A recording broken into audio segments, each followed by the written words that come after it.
Comet, asteroid, మెటియార్ అన్నీ same అనుకుంటున్నారా? Actually huge difference ఉంది. స్కైలో లాంగ్ గ్లోయింగ్ టైల్తో వెళ్తుంది చూసారా, దానినే మనం కామెట్ అని అంటాం. కామెట్ అంటే ఐస్, డస్ట్, గ్యాస్తో ఫామ్ అయిన ఒక స్పేస్ ఆబ్జెక్ట్. సన్ దగ్గరికి వచ్చినప్పుడు హీట్ వల్ల మెల్ట్ అయ్యి గ్లోయింగ్ టైల్ క్రియేట్ అవుతుందన్నమాట. సో అండ్ ఇంట్రెస్టింగ్ ఫ్యాక్ట్ ఏంటంటే కామెట్ టైల్ ఎప్పుడూ సన్కి ఆపోజిట్ డైరెక్షన్లోనే ఉంటుంది. ఓకే, సో నా ఆస్ట్రాయిడ్ అంటే జెయింట్ స్పేస్ రాక్. టెయిల్ ఉండదు, మోస్ట్లీ మార్స్ అండ్ జూపిటర్ మధ్య ఆర్బిట్ చేస్తూ ఉంటాయన్నమాట. అంటే అక్కడే రొటేట్ అవుతూ ఉంటాయి. కానీ కొన్ని ఆస్ట్రాయిడ్స్ ఎర్త్ సైడ్ వస్తే డేంజర్ ఇంకా స్టార్ట్ అయినట్టే ఎర్త్కి.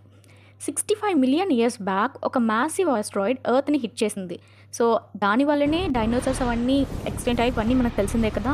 సో అది డైనోసార్స్ అనేవి కూడాను మనకి ఎక్స్టెంట్ అవ్వడానికి రీజన్ ఈ ఆస్ట్రాయిడ్స్ అని అనమాట. అండ్ నెక్స్ట్ వచ్చేసరికి మీటియార్. సో మీటియార్ అనేది ఆస్ట్రాయిడ్ అండ్ కామెట్ నుంచి బ్రేక్ అయ్యి వచ్చిన ఒక స్మాల్ రాక్ పీస్ అనమాట. అది ఎర్త్ అట్మాస్ఫియర్లోకి ఎంటర్ అయినప్పుడు మన ఎర్త్లోని ఎయిర్లో ఉన్న ఫ్రిక్షన్ వలన అది అక్కడే స్కైలోనే బర్న్ అయిపోయి ఒక బ్రైట్ లైట్ లాగా కనిపిస్తుంది. దాన్నే మనం షూటింగ్ స్టార్ అని కూడా అంటాం. సో మనం కోరికలు కోరుకుంటే నెరవేరుతాయి అనేసి అంటూ ఉంటారు కదా. సో అదే ఆ షూటింగ్ స్టార్ అని అంటాం అనమాట. కానీ 2013లో మాత్రం ఒక ఇన్సిడెంట్ అయిందనమాట. రష్యాలో ఒక మీటియార్ స్కైలోనే ఎక్స్ప్లోడ్ అయిపోయింది. సో దానివలన మనకి 10,000+ పీపుల్ ఇంజ్యూర్ అయ్యారు.